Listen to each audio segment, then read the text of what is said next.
The Asia-Pacific region stretches from the mountainous regions of China down to the vast islands of Indonesia and the arid deserts of Australia. Thousands of remote islands dot the waters of the Western Pacific, some inhabited, some untouched by man. And according to legend, there may be something else here, a monster predator with a taste for human flesh. A gigantuous lizard, a monitor lizard. The majority of sightings seem to be of creatures of various stages of maturity, like 20 to 25 to 27 foot in length. They're very scary animals. They can move like lightning, they've got razor-sharp claws and very powerful jaws. The creature is described as a huge dragon-like reptile with an elongated neck and skull. Its length is said to be up to 30 feet long, as large as a modern-day bus.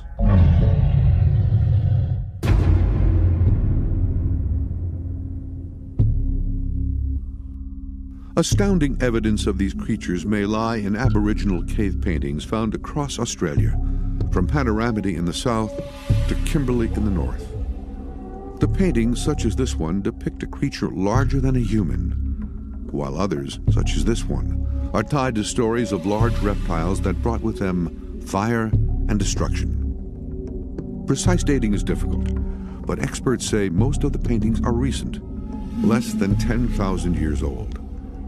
While this stands as proof that the Aborigines had encountered terrifying reptiles for centuries, could this also be the first documented evidence of a monster lizard living until recent times?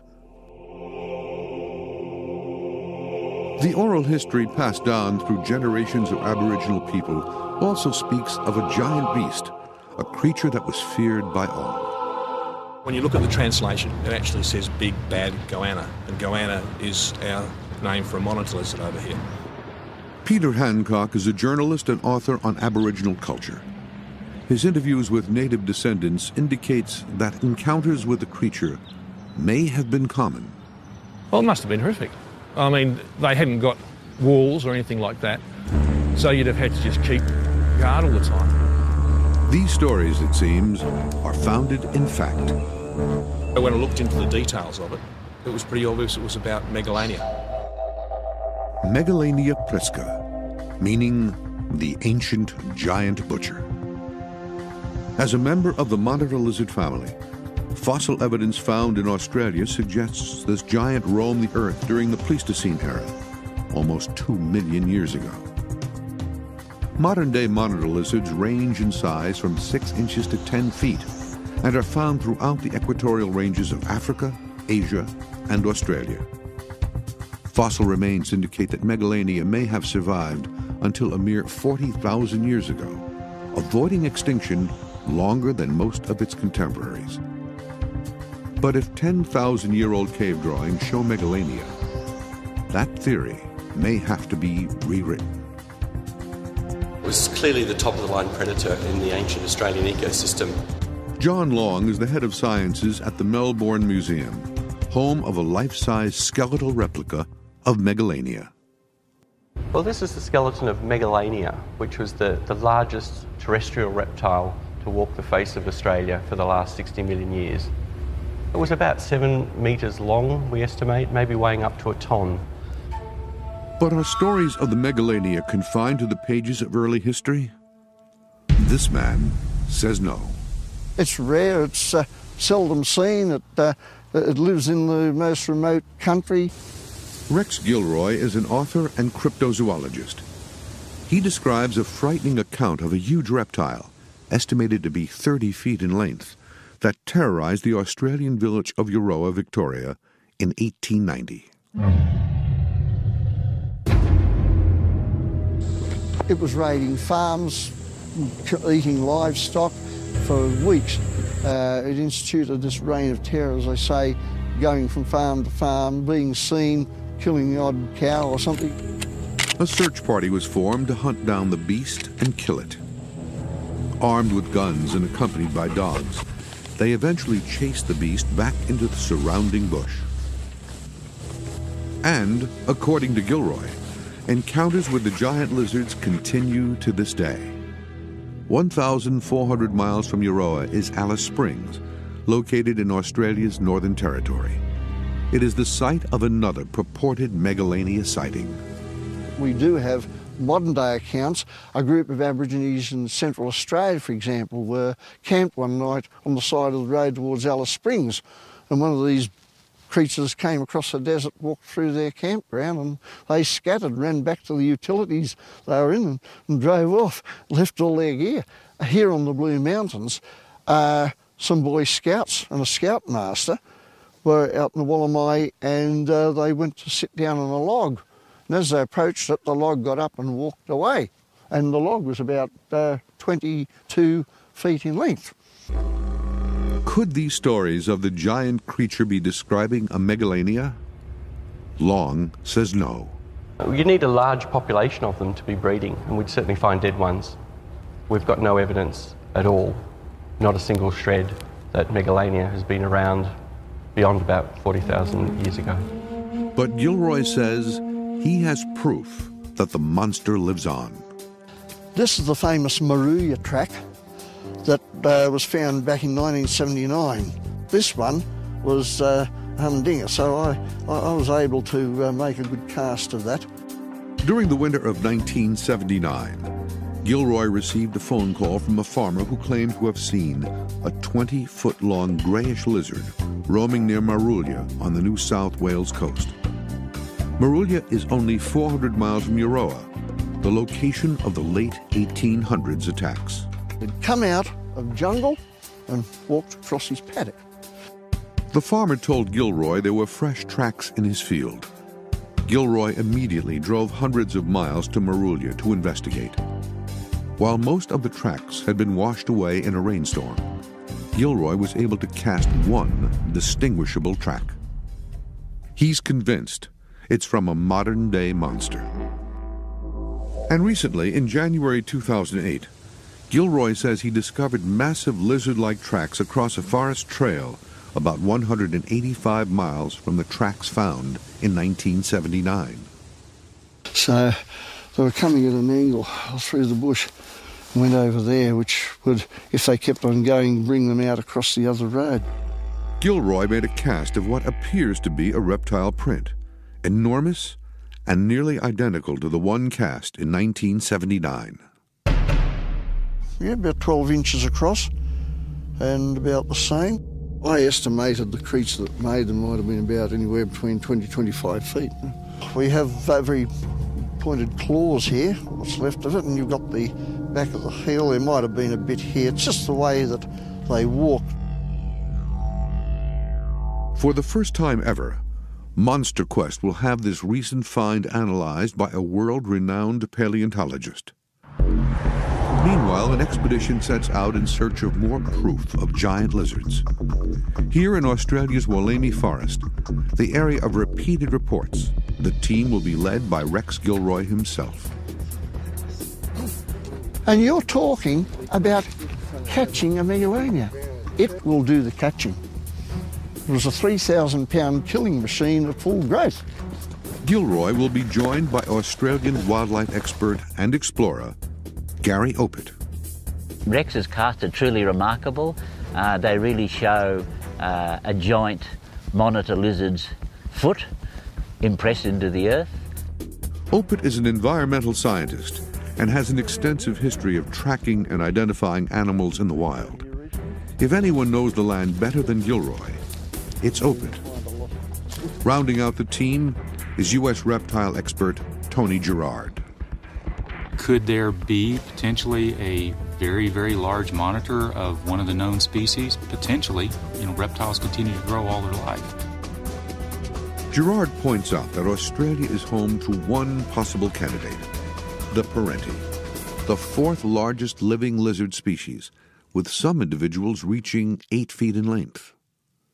But could a mutated Parenti be responsible for this track?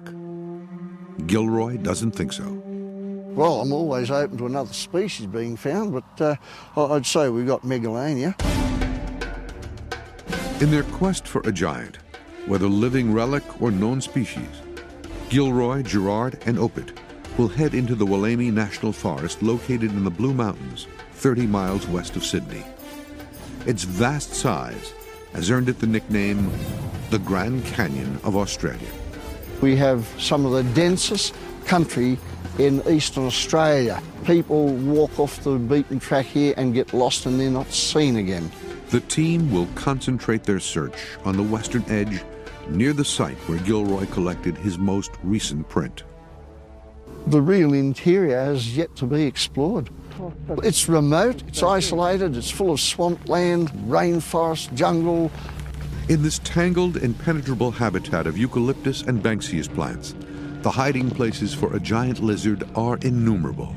The great challenge is that most of the animal life is fairly cryptic, in that is, they're not easy to see. Given the rough terrain of the forest, the bulk of this expedition will be conducted on foot. Where I'm taking you to is where there's been tracks found of Megalania prisca. Keep your wits about you, don't wander off into the middle of nowhere. Gilroy never ventures into the wild without essential tracking gear. We bring plaster of Paris and water, at least enough for 1 or 2 tracks of something. Opit and Gerard will also carry cameras in case they spot anything unusual. It would be a wonderful thing if we are able to actually get evidence for the existence of this species. Oh, this one will go around and eventually goes down the bottom of the valley into the mining area. But you do come to a spot where there's just in from the road's a 200-foot high volcanic plug that's not on the record. Then, a positive sign. There is something here the creature would need: food. And you can see a kangaroo footprint. It's only a small one, a young one, because there's also swamp wallabies here as well. So we could be looking at a wallaby track, but you can see the large toenails, and you can see the foot has 2 toes, the smaller toe on the outside. Also just here, the tail imprint. You can see where the kangaroo's tail has brushed the dirt aside. If Megalania does exist, it would certainly be the forest's apex predator. It would be an ambush predator, and it would spend its time conserving energy, waiting beside game trails and waiting for kangaroos or wombats to come down those trails. There's abundant enough food stores here, especially for a reptile which doesn't have to eat on the same regular basis that a mammal does. While food sustains an individual, reproduction sustains a population. And new discoveries indicate that large reptiles may have a startling ability never thought possible. He was produced without the genetic input of a father. Today, as sightings of strange dragon-like creatures continue in the Asia-Pacific region, history reminds us that dragon legends are age-old. Images of fire-breathing, winged, serpent-like beasts are chronicled in cultures throughout the world. In European culture, dragons are depicted as demonic, evil creatures, while Chinese pottery and carvings represent them as more benevolent beings. While science tells us that dragons never existed, several theories abound as to the origin of these legends. One suggestion is that they are a culmination of 3 animals humans fear the most: serpents, large cats, and birds of prey. Another theory is that dragon legends are based upon dinosaur fossils found in the Middle Ages. But equally as terrifying as monsters of myth, some believe a real animal has survived beyond the prehistoric past, escaped extinction, and still walks the earth. The difference is that Megalania could have lived in swamps, it could have got away. You know, it was a different animal altogether. It was a scavenger. Historian Peter Hancock says Aboriginal elders tell stories of a giant lizard swimming into the ocean and fighting with one of the sea's most ferocious animals. Somehow or other he gets on the wrong side of the great white shark, and the great white shark attacks him and they have a fight, and Megalania drags himself ashore. But these are still bright, vibrant stories from something that supposedly was the last big carnivore and predator that they ever had to deal with thousands of years ago. And you'd think the memories would fade, but they haven't. And the impression being that they were around until quite recently. Rex Gilroy is convinced they still are. Definitely. I've got the cast tracks. Aided by Australian Gary Opit and American reptile expert Tony Gerard, Gilroy is deep in the Wollemi National Forest in search of the giant, Megalania. You've got to be silent in the bush if you're going to find anything. A big search party gets nowhere most times.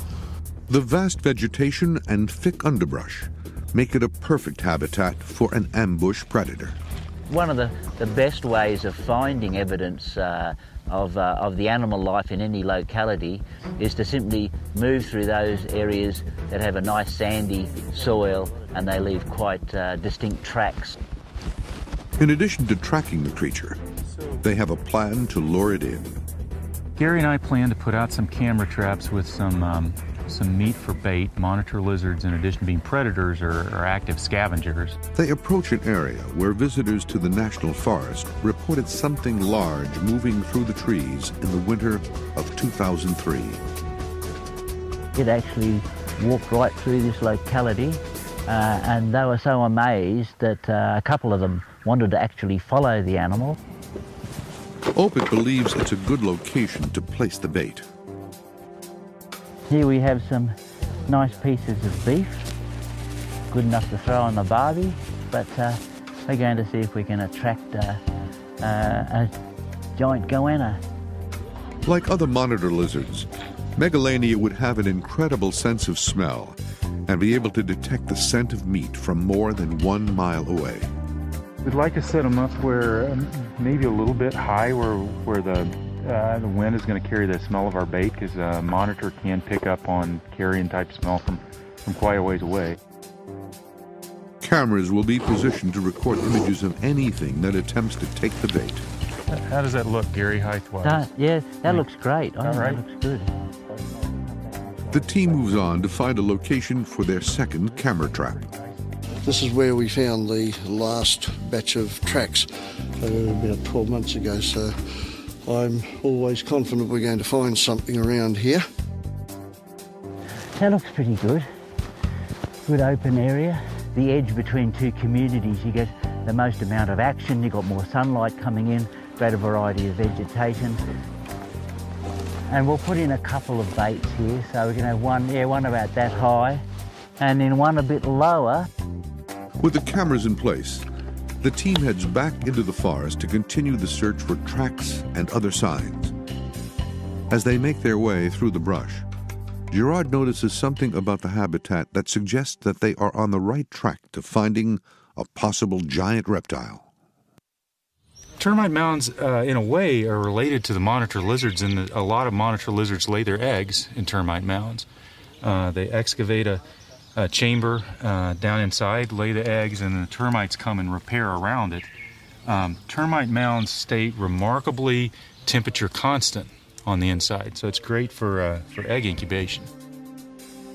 The lack of a viable breeding population has long been an argument against the existence of Megalania today, and critics cite it as a major factor against the existence of most cryptid creatures. But a recent discovery could turn that argument upside down. Megalania's modern relatives, Komodo dragons, can multiply without a mate. Called parthenogenesis, it is the process of producing offspring without male fertilization, and it has surprised the experts. There are a handful of reptiles out there that do reproduce parthenogenically. It came as a big shock, I think, to most people that Komodos were capable of doing it. Nate Nelson is the head zookeeper for Sedgwick County Zoo in Wichita, Kansas. The zoo's newest Komodo dragon was hatched parthenogenically. He's a parthenogenic offspring. He was produced without the genetic input of a father. That means the female lays eggs which then develop normally without fertilization from a male. Nelson says the females can lay up to 20 or more eggs. Of those, not all are fertile. And of course, only the fertile ones hatch. There is reason to believe that dragons at other zoos are reproducing parthenogenically. We're just not keeping the eggs.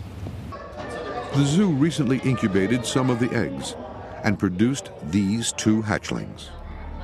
At this size right now, this dragon is really fast, really agile, and that's an adaptation for getting up in trees and away from the predatory big adults, and they'll live up in the tree for up to a year.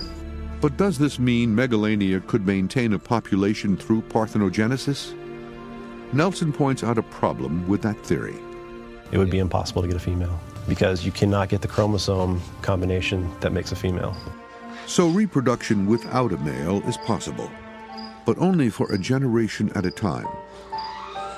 Still, believers maintain that a large population wouldn't be needed to support a species if that species was concentrated in a small area with sufficient food supply and places to hide.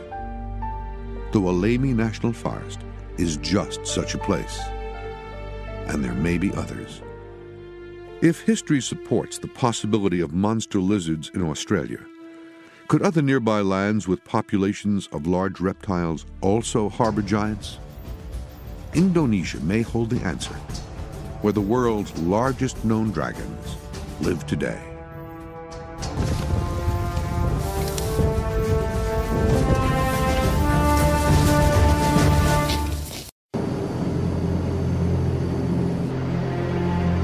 Indonesia, a cluster of 17,508 islands in Southeast Asia, of which only about 6,000 are populated. Of those, 5 are home to a known living relative to Megalania, the deadly Komodo dragon.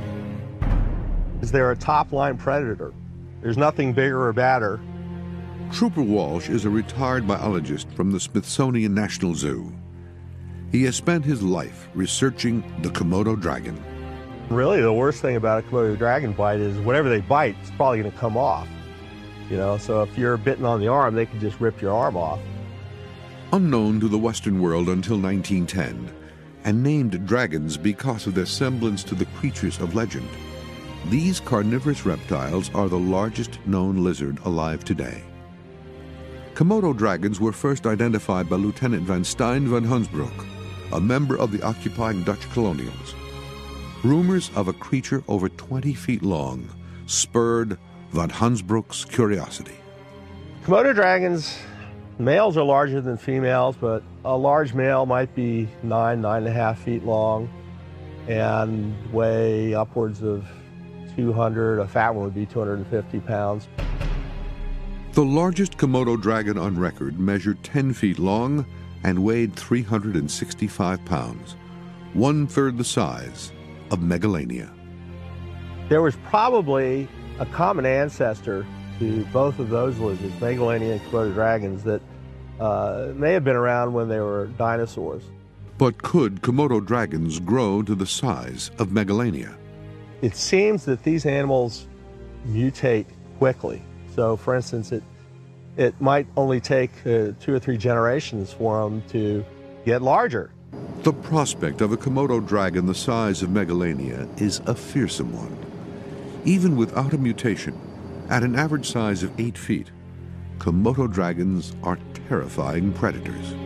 They're both aggressive predators, meaning they'll go out and search for food, but then they're also ambush predators. These animals will feed on anything, again, including their own kind, and animals as large as water buffalo, deer, wild pigs, snakes. Among the hunted are human beings.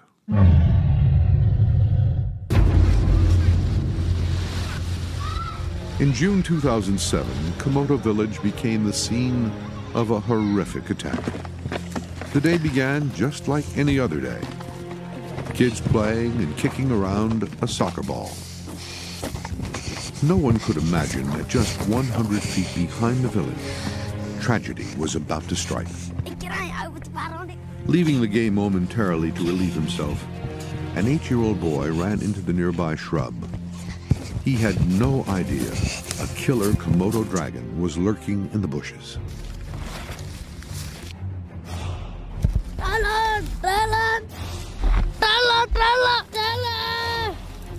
The dragon knocked over the young boy and began to attack him.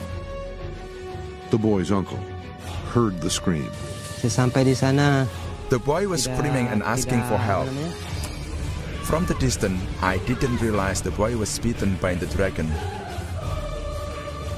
Then when I got closer, I saw the dragon biting the boy. The uncle quickly picked up a handful of rocks and started throwing them at the dragon. I wasn't scared. I was just concerned about the boy and his safety. After repeatedly hitting the dragon with stones, the uncle eventually chased it off. After I threw a few stones and the dragon left, I picked up the boy and took him to the nurse. I carried the boy to the nearest place like a hospital, but before I arrived, the boy had already passed away. And dangerous attacks continue. In June of 2008, a Swedish diver marooned on the island of Rincha faced off against a Komodo dragon. Komodo dragons like this one can kill buffalo and deer with their strong jaws. The dragon the divers encountered seemed hungry. Wetsuit in its mouth. So Kath, the other lady, got a stick, and this is a Komodo dragon.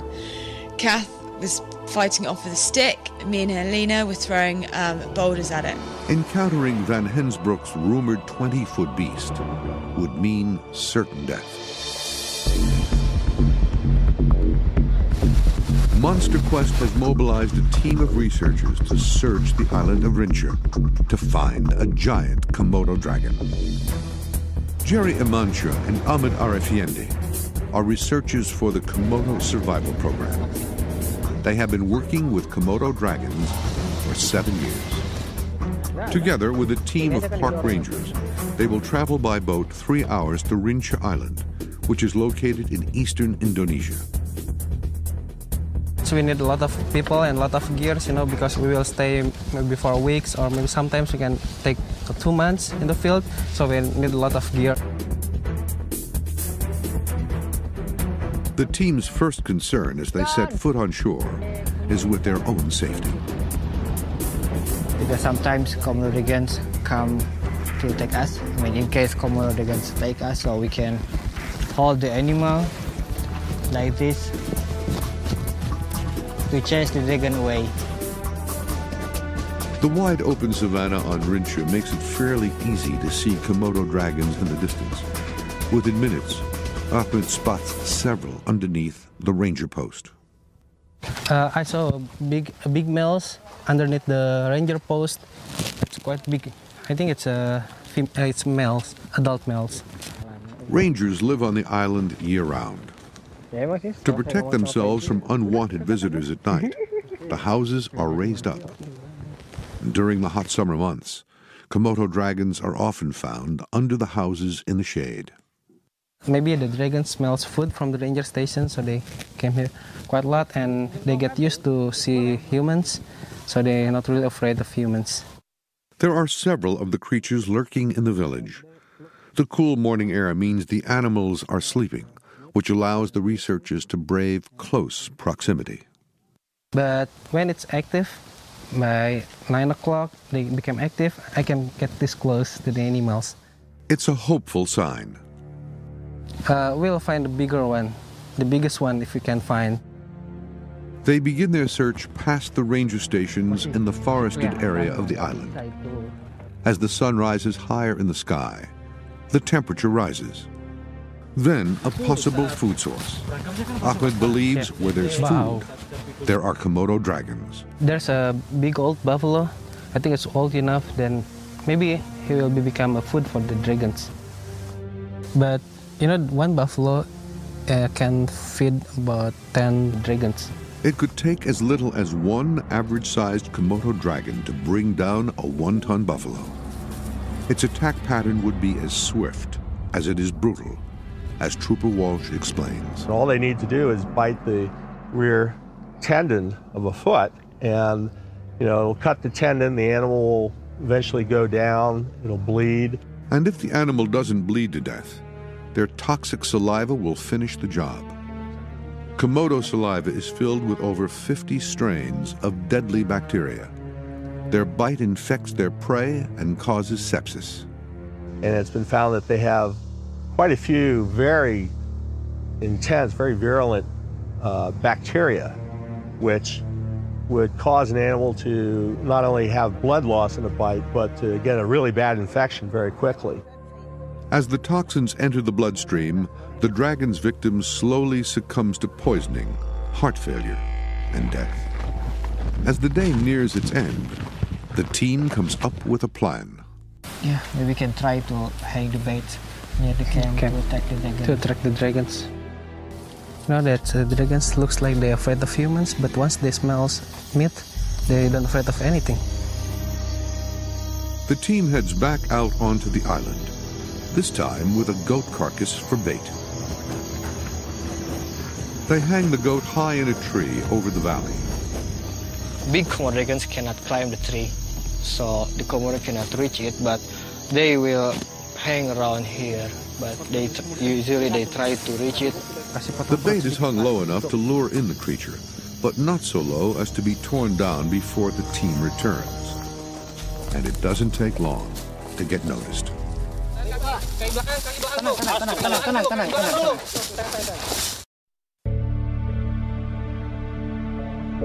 Monster Quest has traveled Indonesia in search of a monster-sized Komodo dragon. Day one of the expedition revealed only average-sized Komodo dragons. To lure in a monster, the team hung the carcass of a large goat in a tree. The following morning brings news. The bait has worked. The rangers just told me that there's a big one next to the place that we hang the goat. So there's, yeah, it looks like all the big males just smells the meat, and they just come from all over the place to hunt the meat.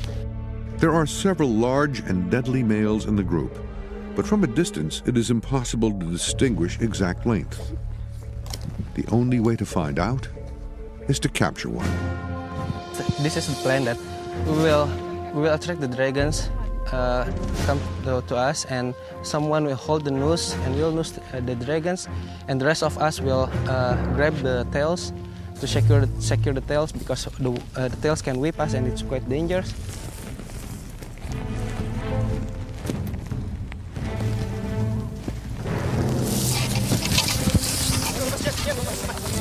Lewat. Oke. Baik kepala. Oke. Oke, aman. Oke. Hati-hati kepala. Tangan. Saya pegang ekor. Siapa ikat? Bisa kasih.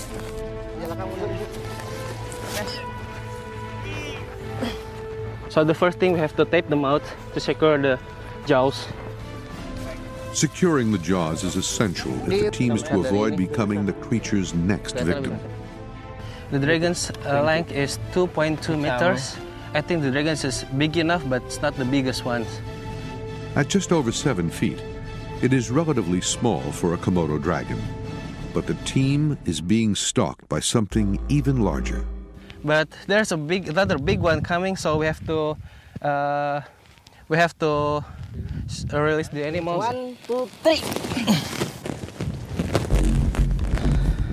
The largest dragon they have seen this day comes toward the group.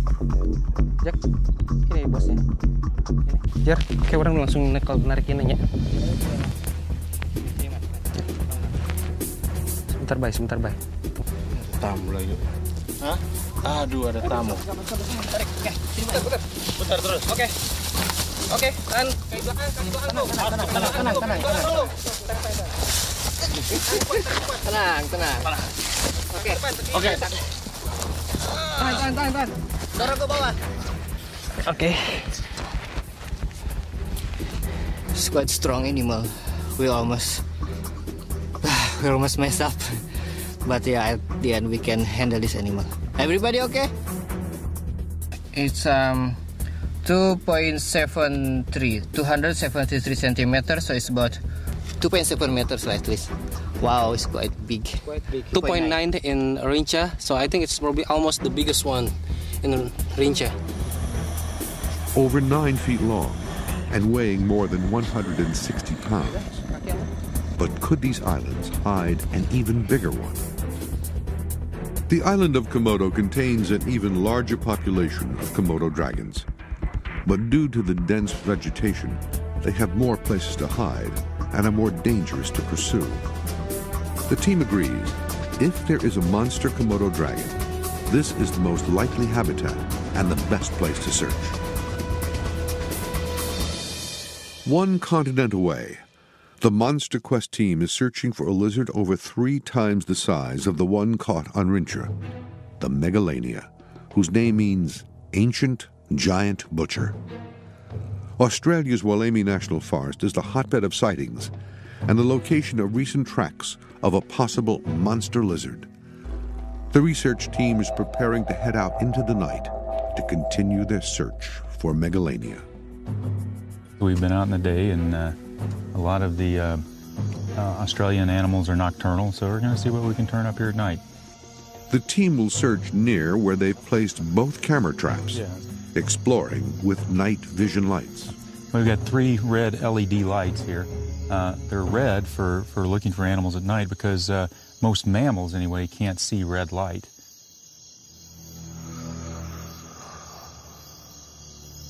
Throws a really large beam of red light, and we can see a really long way. It really makes things visible. The LED lights make everything visible within 100 feet, a perfect range for searching in the thick forest and for avoiding dangerous predators in the dark. We're looking for rare animals, and even the common animals are often difficult to see. The team is careful to monitor their course. They do not want to risk getting off track and lost. There's places here where if you leave the track and go 20 foot into the scrub, you can't see the track. They continue forward. So far, no sign of any life. We haven't seen anything, but spotlighting is all about going out again and again and again. The hours go by and still nothing. Oh, we've given it a good go, indeed. They decide to break for the night and come back in the morning.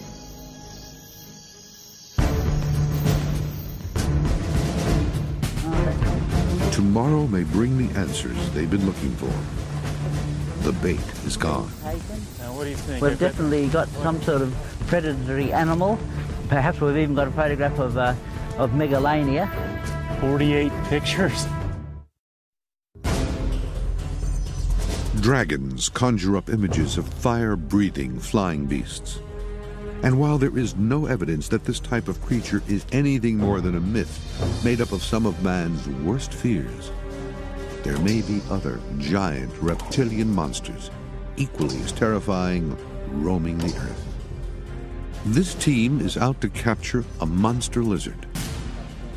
This man says that Megalania was truly the most feared animal of its time. This man says the first Australian Aborigine settlers lived in constant fear of the creature. And this man claims it still lives, and he has the cast of tracks to prove it. I say anything that's adapted to that territory could survive there for thousands of years without anyone knowing it. With the assistance of Australian tracking guide Gary Opit and reptile expert Tony Gerard, Rex Gilroy has spent several days of searching Australia's Wollemi National Forest in search of the monster. Well, you've got inaccessible country here that white man hasn't been into yet, and I don't think ever will. So far, their search has come up empty, but the camera traps may still provide the proof they are looking for. We've had our camera traps out for a couple days, and hopefully we've got some images of some kind. The team is anxious to find out if the bait they hung is still around. Their excitement is quickly dashed. Looks like nothing took our bait. Okay. There's not much else we can do but take this camera back and go check the next one. Says we've got 2 pictures. But as the team arrived at the final camera trap, a surprise. You know what? I don't see our bait hanging there. Both pieces of meat are gone from the tree. The team is anxious to see what could have eaten them. That's interesting. 48 pictures. Gerard removes the memory card from the trap. Could it contain evidence of megalania? As the team heads back to download the final photos, in Melbourne, John Long has received a copy of Gilroy's 2007 cast. He isn't convinced. Just comparing the symmetry of the toe pattern on the foot and the hand, and it's nothing like this. So I would say this has nothing to do with a creature like this. Well, for a start, these have got very short digits 1 and 5 and long digits 2 and 3, 2, 3 and 4.